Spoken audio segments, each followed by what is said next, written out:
Azərbaycanla Ermənistan arasında normallaşma prosesi fonunda Qərb mərkəzli bəzi qüvvələrin fəaliyyətlərini davam etdirməsinə dair məlumatlar təqdim etmişdik. Söhbət Beynəlxalq Cinayət Məhkəməsinin sabiq prokuroru Luis Ocampo və onun oğlu Thomas'ın qalmaqallı video görüntülərindən gedir. Geniş müzakirə yaradan bu faktlar sübut edir ki, Qərbdən idarə olunan erməni lobbisinin dəstəyini alan Avropalı siyasətçilər Cənubi Qafqazda sülhün əldə olunmasını istəmirlər. Elə Avropa İttifaqının siyasi paytaxtından, Brüsseldən xüsusi müxbirimiz Günay Məmmədova hazırda elə bizimlə birbaşa bağlantıdadır. Günay, Ocampo niyə sülhə mane olmaq istəyir? Sualın cavabını sizdən eşidək. Efirdəsiz, buyurun.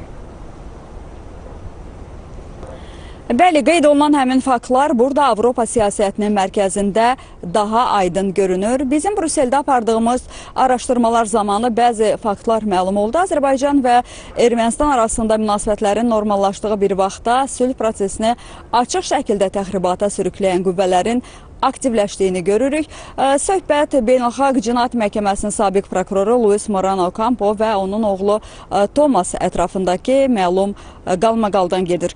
Onların yayılan son video görüntüləri erməni lobbisinin regionda sabitliyi pozmaq üçün muzlu ekspertlərdən necə istifadə etdiyini birbaşa sübut edir. Ocampo'nun 2023-cü ildə Qarabağla bağlı hazırladığı qərəzli dırnaqarası hesabatlara gəlincə bugün tam aydın olur ki, həmin sənədlər müstəqil hüquqi rəy deyil, sifarişli bir kampaniya idi. Qeyd etmək lazımdır ki, Ocampo'nun fəaliyyəti təkcə bugün deyil, uzun illərdir ki, ciddi şübhələr doğurur. Hələ Beynəlxalq Cinayət Məhkəməsində çalışdığı dövrdə onun adı ofşor qalmaqallarında hallanıb, maliyyə şəffaflığı ilə bağlı deməli beynəlxalq araşdırmaların hədəfinə çevrilib. Hətta prokuror vəzifəsindən getdikdən sonra hərbi cinayətlərdə şübhəli bilinən şəxslərə gizli məsləhətlər verməsi barədə yayılan faktlar onun peşəkar nüfuzuna ağır zərbə vurub.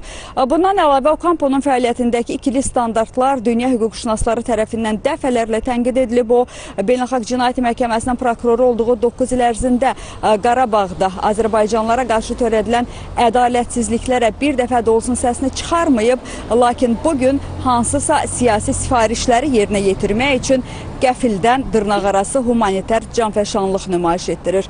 Hətta onun rəhbərliyi dövründə məhkəmədəki bir çox səsküylü cinayət işlərinin qeyri-peşəkarlıq və dəlillərin saxtalaşdırılması səbəbindən uğursuzluğa düçar olması onun hüquqşünas deyil, daha çox siyasi manipulyator olduğunu bir daha sübut edir.